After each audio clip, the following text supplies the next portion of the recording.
히브리서 12장 2절 한 절만 보도록 하겠습니다. 여기 다 찾으셨으면 같이 한번 읽어보실까요?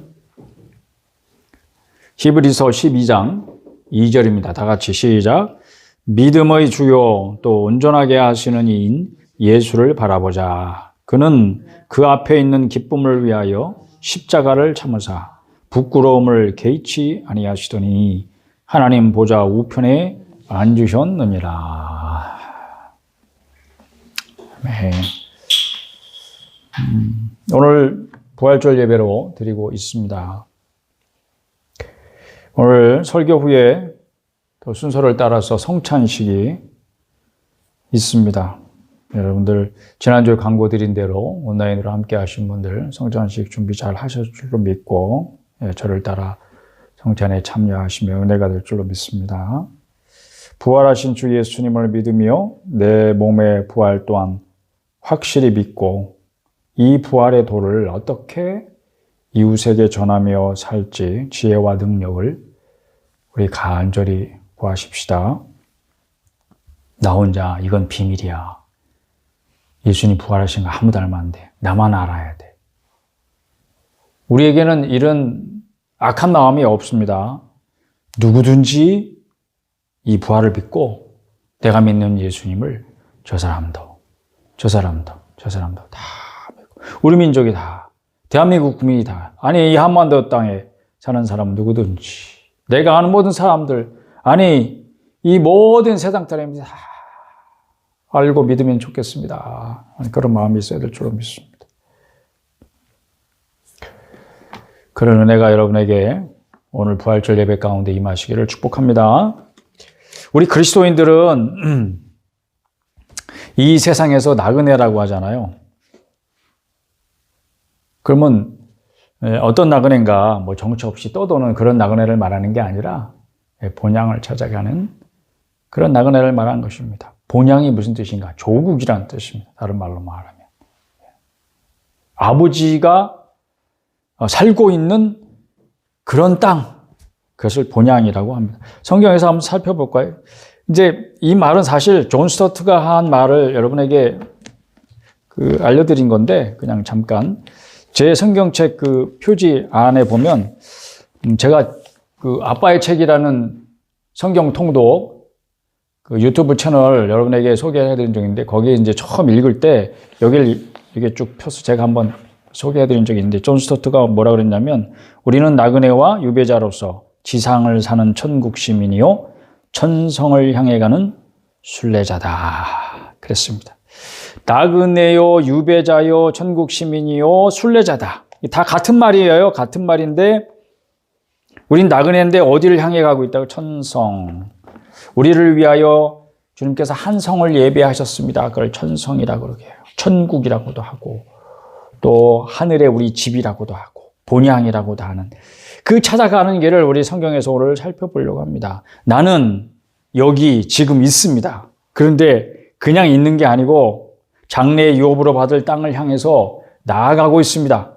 근데 이 나아가는 길이 어때요, 여러분? 쉽습니까? 어렵습니까?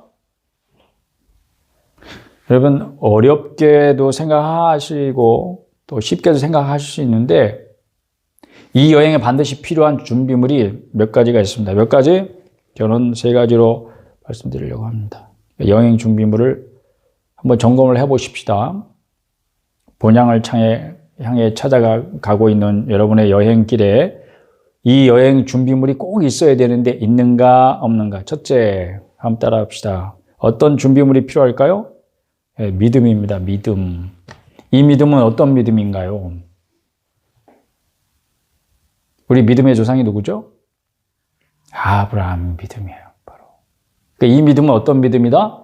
아브라함이 가졌던 그 믿음을 지금 여러분이 여기서 가져야 될 줄로 믿습니다. 11장 8절에 그 믿음을 어떻게 설명하고 있습니까? 한번 읽어보실까요? 11장 8절 시작. 믿음으로 아브라함은 부르심을 받았을 때에 순종하여 장래의 유업으로 받을 땅에 나아갈새 갈 바를 알지 못하고 나아갔으며 알았다 몰랐다 몰랐다 어디 갈 바를 알지 못하고 그러니까 정확하게 어디로 가야 되는지 모르지만 부르심을 받았어. 이 땅에 우린 영원히 말뚝박고 여기가 내 땅이다 이렇게 사는 것이 아니고 장래의 유업으로 받을 땅이 있어. 너는 그러니까 여기서 떠나라고 하는 하나님의 부르심을 받은 사람들이다. 우리는 아브라함 같이. 그래서 우리는 아브라함의 믿음을 우리의 믿음으로 삼고 그 믿음을 나의 믿음으로 여기고 여행을 가는 것입니다. 두 번째 준비물은 뭐냐? 한번 따라합시다. 체중 감량. 체중 감량. 여러분, 체중 감량이 뭐 할 때 체중 감량이에요? 다이어트.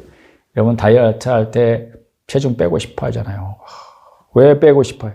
너무 무거워, 몸이 막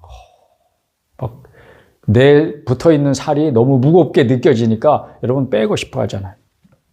체급 경기하는 선수들은 알 거예요, 여러분. 그 시합 날짜 잡히면 그 전에 반드시 해야 되는 거지. 이 선수들 개체량이에요, 개체량. 저울 위에 올라가서 그 사람의 몸무게를 잽니다. 체급 경기 하는 사람들은 반드시 이 개체량을 통과해야 돼. 그러니까 개체량을 앞두고 그 몸무게를 맞추기 위해서 평소의 몸무게보다 빼야 될 경우가 많잖아요. 평소에 살이 있던 거를 뺍니다. 시합 때마다. 살 빼는 게 쉽습니까? 어렵습니까? 네. 살 안 찌시는 분들은 살 찌는 게 그렇게 힘들대요, 여러분. 네. 뱃살 마르신 분들은 아무리 먹고, 바짝 마른 사람들이 또 먹는 거 그만큼 적게 먹느냐? 그렇지 않죠. 네. 또 먹는 거 보면 엄청 먹어요. 근데 살은 안 찐단 말이에요. 희한하죠. 그런데 살찐 사람들은 살 빼는 게 쉬워요, 어려워요? 너무 힘들어요. 그런데 이 선수들은요, 언제 빼요? 시합 전에 빼죠? 또요, 다음 시합 때 면제됩니까? 아니요. 다음 시합할 때 또 빼야 돼요. 그러니까 시합할 때마다 체중 감량을 해야 된단 말이에요. 그런데 장래 유업으로 받을 땅에 나아가는 여러분도 체중 감량을 해야 돼. 무게가 나가는 거 두 가지가 있어요. 그걸 빼야 된다 이 말이에요. 히브리서 12장 1절에 그 두 가지를 뭐라고 소개하고 있습니까? 첫째는 모든 무거운 것이다 그랬습니다. 그런데 그게 뭐냐? 무거운 것이라는 것은 다른 말로 말하면 꺼리끼는 것이다. 따라합시다. 꺼리끼는 것. 두 번째는 뭐냐?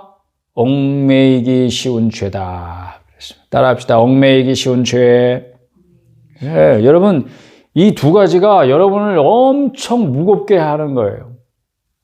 그러니까 천국을 향해 나가는 순례자인 여러분이요, 이 두 가지 무게가 나가는 것들을 다 벗어버려야 됩니다. 왜?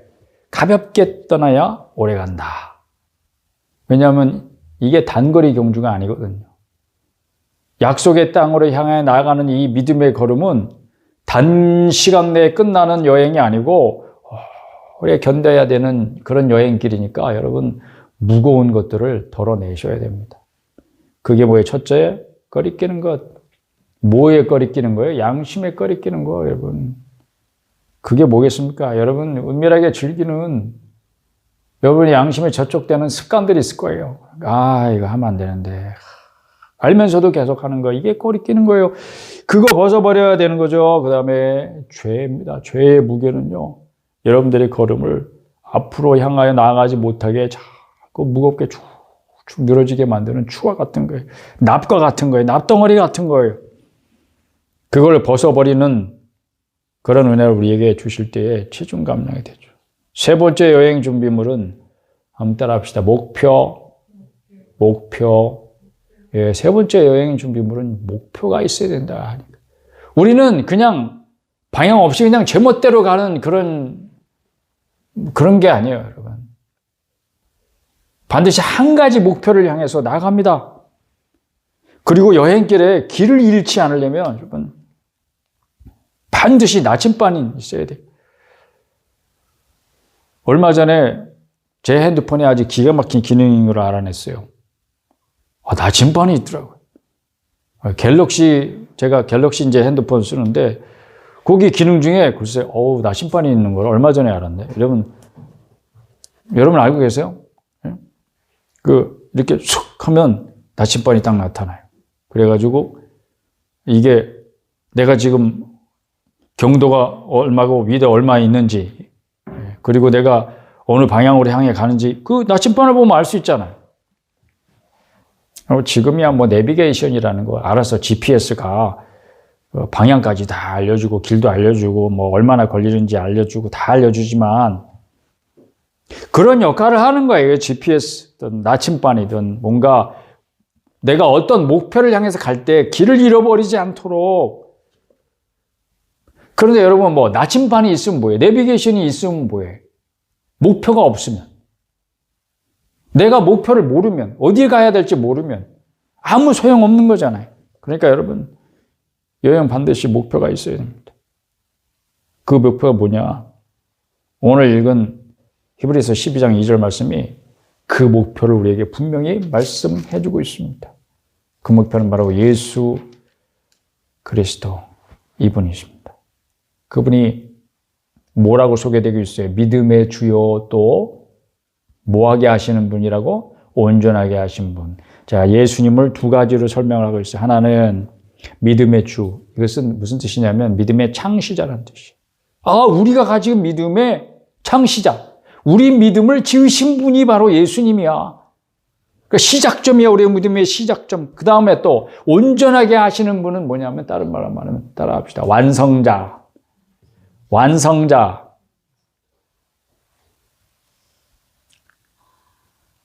우리 믿음의 뭐? 창시자.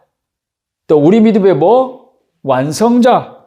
예수님이 우리 믿음의 창시자이시고 완성자이시래요. 그래서 예수님을 똑바로 보는 게 너무 중요해요. 왜냐하면 우리 갈 길은 오직 믿음으로만 갈 수 있는 길이기 때문에 그런 거예요. 믿음이라는 이 한 가지를 가지고 가는 이 길에 여러분 여러 장애물들을 만나요. 우리가 믿지 못하게 하는, 의심하게 하는, 불신하게 하는, 신뢰하지 못하게 하는, 우리가 가지고 있는 이 믿음은 흔드는 그런 장애물들이 여러분 더 처해 있죠. 그걸 저는 닫힌문이라고 이렇게 표현하고 싶어요. 닫힌문. 길이 평탄하면 얼마나 좋아요. 고속도로같이 쫙 평탄한 길로 나 있으면 얼마나 좋아요. 그런데 가다 보니까 도대체 계속 앞에 닫힌 문이 나타나는 거예요. 피해갈 수가 없어요. 돌아갈 수가 없어요. 어떻게 쓰는지 이걸 넘어가야 돼요. 그 너머에 뭐가 있는지도 몰라요. 그러니까 내가 이걸 열어야 되나 말아야 되나 이런 때가 언제든지 있어요. 그러나 닫힌 문들은 주님께서 어떻게 여는지 우리에게 그 열쇠를 주는데 그게 뭐냐? 믿음이에요. 믿음. 믿음이라는 열쇠로만 열 수 있는 닫힌 문들이 도처에 있습니다. 닫힌 문을 여러분 장애물로 생각하시지만 사실은 믿음이라는 열쇠를 열고 탁 들어서면 지금까지 알지 못하는 더 높고 더 넓은 세계가 열려지는 거예요. 그게 장애물이에요, 여러분. 벽같이 느껴져요. 장애물같이 느껴져요. 그러나 여러분이 가지고 있는 그 믿음을 그 열쇠 구멍에 들이밀 때에 그 문이 열려질 줄로 믿습니다. 그러면 열고 들어가면 더 넓은 세계, 우리가 알지 못하는 더 넓은 세계에 있어요.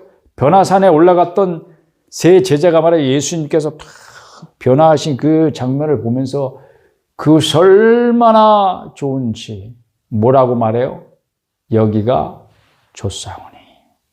그러니까 여러분이 믿음의 시험을 당할 때 여러분의 괴로움을 겪지만 그 믿음으로 견뎌내고 그 장애물들이 믿음의 열쇠로 돌파하고 그 닫힌 문 같아 보이는 장애물들 여러분 돌파하고 그것을 깨트리고 그 문을 열고 들어갈 때는 여기가 좋사오니 할 만큼 넓은 세계가 열려지는 거예요.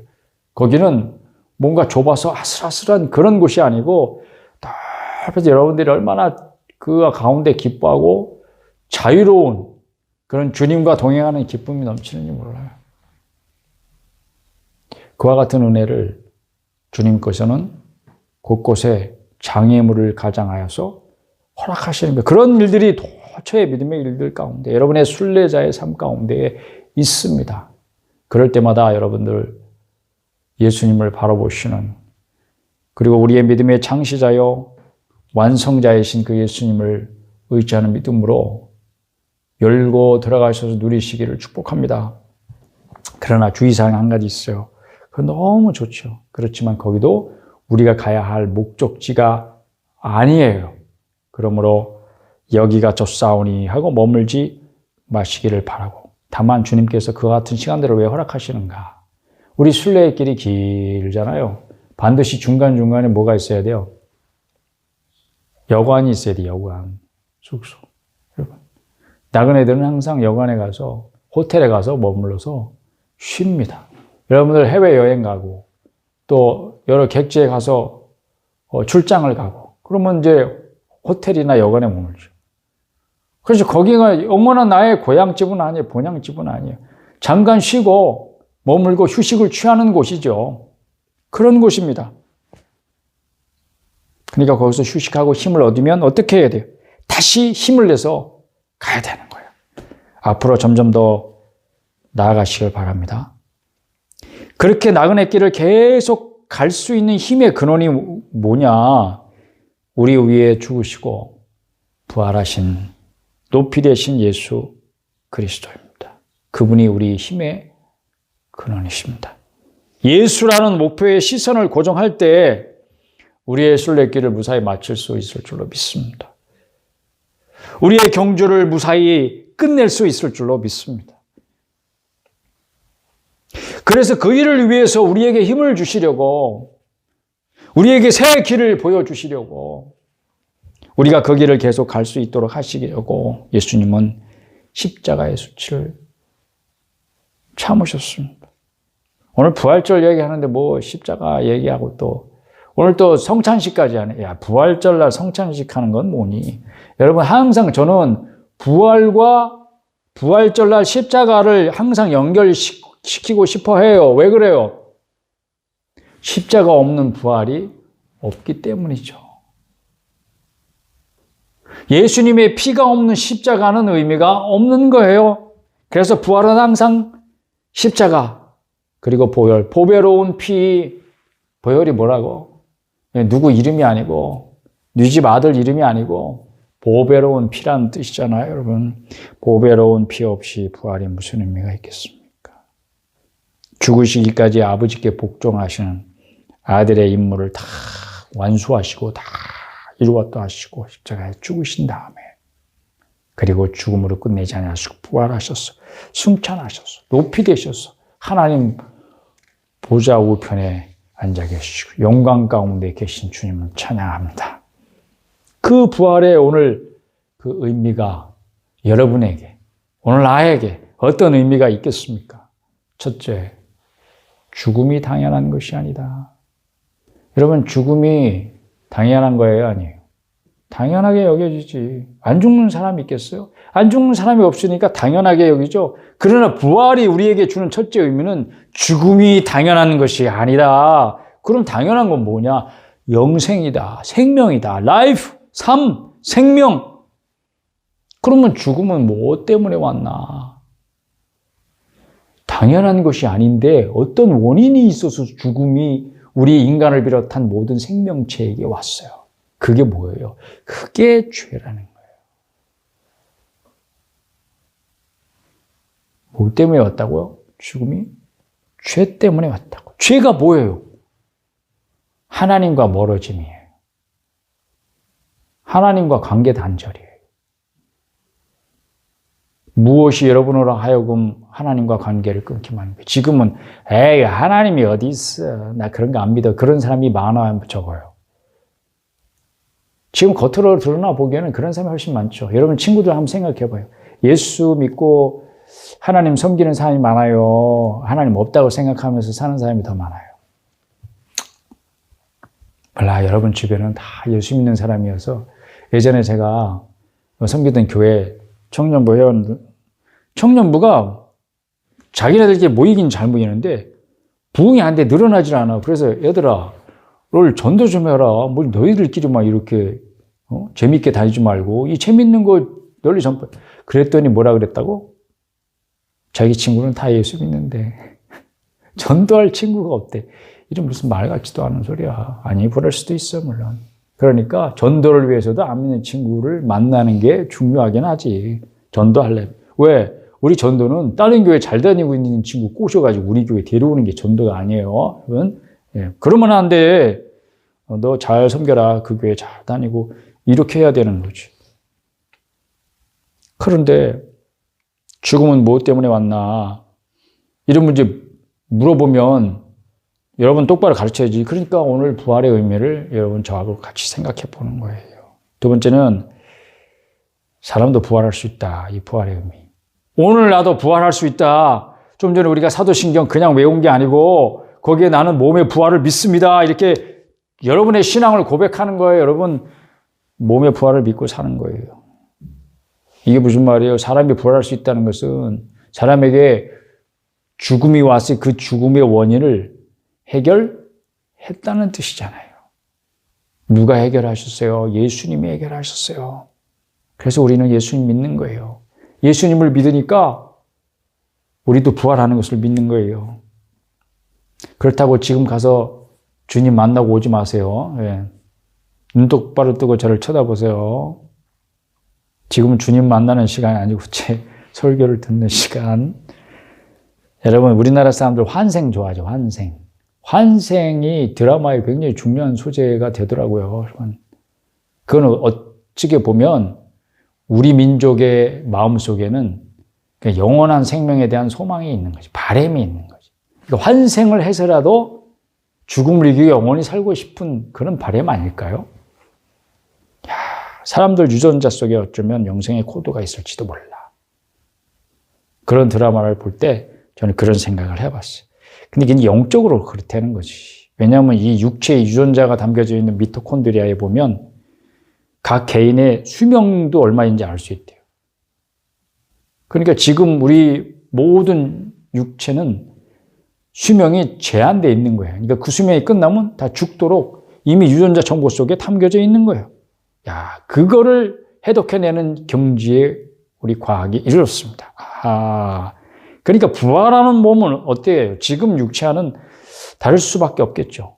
몸의 부활을 믿어요. 그런데 그 부활한 몸은 그 몸을 가지고 어떻게 된다는 거예요? 영생한다는 거예요.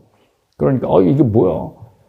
죽고 또 환생하고 죽고 또 환생하고 이게 아니고 몸의 부활을 믿는다고 하는 뜻은 이 몸을 입고 영원히 산다는 거니까 부활한 몸의 미토콘드리아는 어떻다는 거예요?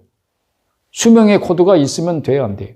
안 돼. 그러니까 지금 몸하고는 확실히 다른 몸으로 부활한다. 이런 거죠. 네 번째, 그래서 부활을 믿는 그리스도인들은 현재의 고난을 이긴다. 죽을 것 같아요. 죽을 것 같아요. 죽고 싶어. 하지만 죽고 싶은 사람은 사실은 살고 싶어. 이렇게 말하는 건지도 몰라. 난 차라리 죽어버렸으면 좋겠어.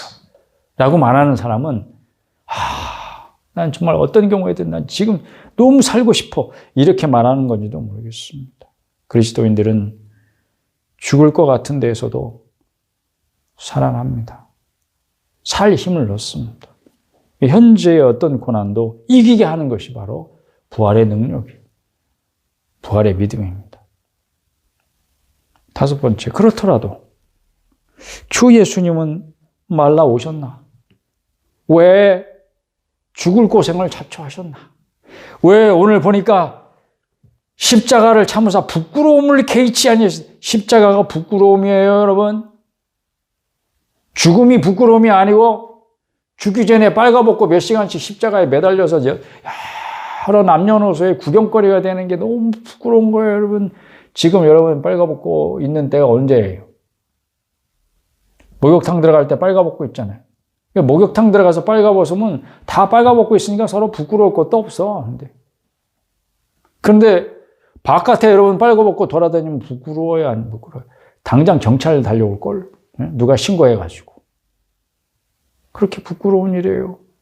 예수님이 십자가 달리신다는 것은 그렇게 부끄러운 일이었던 거예요. 고통스러울 뿐만이 아니고 부끄러움이었어요. 그런데 그거를 개의치 않고 참으실 만한 이유가 뭐냐 이 말이에요. 왜 오셔서 그 고생을 하시면서 부활하셔야 됐나? 생각해 보셨습니까? 다른 길이 있었으면 그렇게 했겠어요? 그렇게 안 하셨겠죠. 다른 길이 없었기 때문이에요. 예수님이 십자가에서 흘리신 피가요. 그래서 효력이 짱이에요. 예수님이 흘리신 피의 효력이 뭐예요? 여러분이 그 효력을 알고 있어요? 여러분이 지금 모르는 새에 여러분이 그 효력을 힘입어 살고 있어요. 사실은 그리스도인들은 하나님의 모든 계획을 성취하셔서 다 이루셨어요. 뭐 때문에? 예수님의 보혈의 능력이에요, 그게. 하나님의 뜻을 이루신 거예요. 완성하셨어요. 여러분의 구원은 십자가에서 완성이 되었습니다. 할렐루야. 그게 칭의의 구원이라는 거예요. 예수님의 보혈을 믿는 자들, 그 피를 믿는 자는 지금도 효력을 발휘하고 있어요. 죄인 된 여러분을 옳다, 의롭다 인정을 하셔 구원해 주시는 효력이 지금도 여러분에게 나타났어요. 여러분이 구원을 받은 거예요. 효력이 짱이죠. 그것뿐만 아니라 구원을 완성하는 효력이 있다. 로마서 5장을 한번 가서 보십시다. 이거는 꼭 읽고 한번 넘어가고 싶어요. 로마서 5장 8절.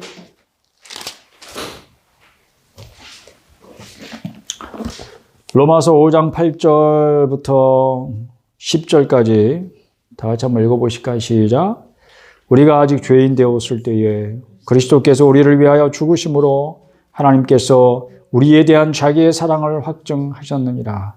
그러면 이제 우리가 그의 피로 말미암아 의롭다 하심을 받았으니 더욱 그로 말미암아 진노하심에서 구원을 받을 것이니 곧 우리가 원수 되었을 때에 그의 아들의 죽으심으로 말미암아 하나님과 화목하게 되었은즉 화목하게 된 자로서는 더욱 그의 살아나심으로 말미암아 구원을 받을 것이니라. 구원이 완성이 됐어요? 안 됐어요? 구원 완성이 됐어요. 옳다 인정을 받는 칭의의 구원 완성이 됐는데 우리는 아직 저 천성에 이르지 못했어요. 그러니 구원이 완성된 것이 아닙니다. 그래서 구원의 완성자이신, 믿음의 완성자이신 예수님을 우리의 목표로 삼고 그분을 바라보는 삶이 지금도 계속되는 거예요. 지금도 누구를 바라봐야 된다? 예수님 바라봐야 된다. 왜? 예수님의 피가 우리의 구원을 완성하는 효력이 있기 때문에 지금도 우리의 구원의 완성을 위하여 예수님 바라보고 그 피를 믿어야 될 줄로 믿습니다. 우리나라 사람들 피 좋아하잖아요. 그죠? 선지 해장국. 물론 뭐 싫어하시는 분들도 있고 안 드시는 분도 있는데 율법적인 이유로 안 드시는 건 아니죠. 피 먹지 말라 그랬잖아. 그래가지고. 옛날에 우리 신대원 다닐 때 어떤 전도사님들 중에 그런 율법주의자들이 있었어요. 구약에서 피 먹지 말라 그러는데 선지국 먹으면 맛있는 걸 왜 안 먹어? 은혜파들은 선지해장국을 즐기시고 율법파들은 먹지 말라 그랬는데 그러면서 안 드시고 이 맛있는 것을 왜 안 먹어? 그러면서 약 올리면서 먹는 쪽에서는 속해 있었는데 은혜파라. 우리나라 사람들은 그래서 은혜파예요. 은혜파. 피는 먹는 게 아니고 사실은 바르는 거죠. 예수님 피를 바를 때 그 피의 효력이 나타났어. 우리의 구원을 완성하게 될 것을 믿음으로 바라보는 거죠. 오늘도 그 예수님을 바라보시길 바랍니다. 이 부활의 날에 예수님 피를 의지하는 이유가 있습니다. 또 하나, 우리 위하여 죽어주셔야 됐고 그 피를 흘려주셔야 됐습니다. 그렇더라도 왜 부활을 하셔야만 했는가? 죽음으로 끝나면 훌륭한 성인이셨어. 그렇게 될 거 아니에요.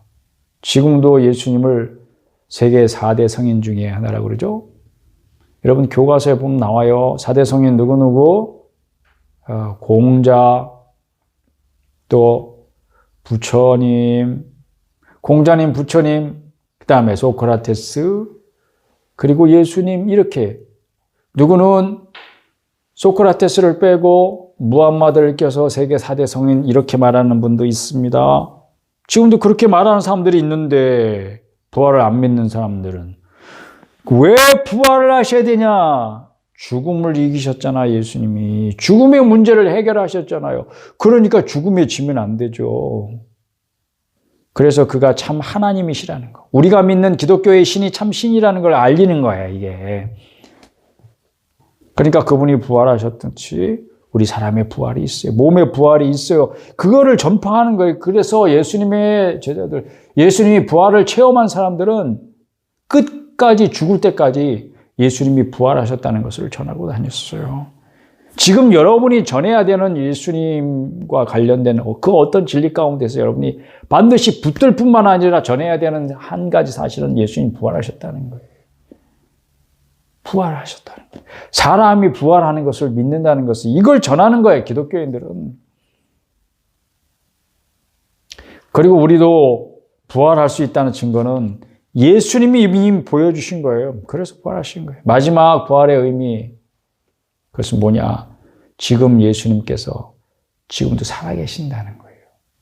그게 부활의 진짜 의미죠. 마지막 의미입니다. 부활하셔서 어떻게 하셨어요? 빠이빠이, 나 떠난다. 그게 아니고 지금도 우리와 함께 살아계셔서 지금도 예수 믿는 사람들은 부활하신 주님을 개인적으로 만나는 거예요. 이 기독교의 철전지 원수였던 사울이라고 하는 그 청년을 변화시킨 게 뭐예요? 부활하신 예수님이 그때 사울을 만나주셨던 거예요. 지금도 기독교의 원수로 살아가는 사람이, 어떤 한 사람이 하나님이 어디 있어? 이렇게 자기의 무신론자라고 말하는 그 사람이 어느 날 갑자기 변할 수 있다면 그는 누구를 만났기 때문일까요? 부활하신 주님을 만났기 때문에 지금도 살아계십니다. 할렐루야. 다시 죽지 않으시고 살아계십니다. 우리 위하여 우리 죄를 사하시려고, 죄와 죽음의 권세에서 우리를 풀어주시려고 십자가에 죽으시고 부활하시고 승천하시고 우리 위하여 한 성을 예비하시고 있을 곳을 예비하신 다음에 우리를 데리러 오시겠다고 약속하신 그 주님께 감사와 찬송을 올려드립시다. 할렐루야. 이 같은 믿음을 가진 성도는 다 함께 아멘으로 화답하시고, 아멘. 할렐루야로 찬송하시고, 할렐루야.